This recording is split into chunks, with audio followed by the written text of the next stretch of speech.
পূজাখন ৰজাদিনীয়া পৰম্পৰা পূজা হয়। আমি প্ৰতি বছৰে শাওণ মাহৰ এটা মঙলবাৰৰ দিনা মানে পালন কৰোঁ। গোটেই অঞ্চলটোৰ কুশল মংগলৰ কাৰণে পূজাখন কৰা হয়।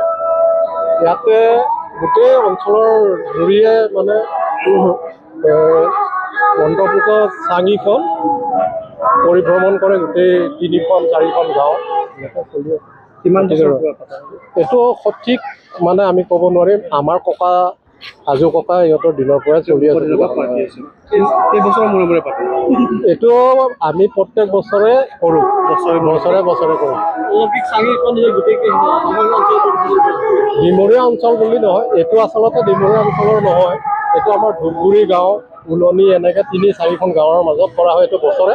আৰু এখন পূজা কৰোঁ আমি ডিমৰীয়া মৌজাৰ সেইখন প্ৰত্যেক 5 বছৰৰ মূৰে মূৰে কৰা হৈছে। একেই পূজা, কিন্তু তাত এসপ্তাহ ধৰি আমি এটা মঙলবাৰৰ পৰা আৰম্ভ কৰি নেক্সট মঙলবাৰলৈকে পূজা সম্পন্ন কৰা হয়। আৰু সিদিনাখনে এই যিখন চাঙি আপোনালোকে দেখিছে, সেই চাঙিখন এনেকৈ পৰিভ্ৰমণ হয়। কি পূজা বুলি কোৱা হয়?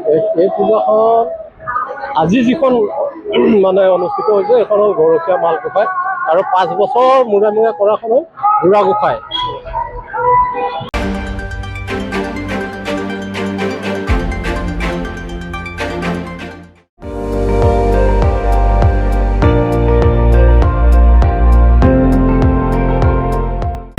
আপুনি চাই আছে ND24, সৰ্বশ্ৰেষ্ঠ নহয় সৰ্বোত্তমৰ দৌৰত।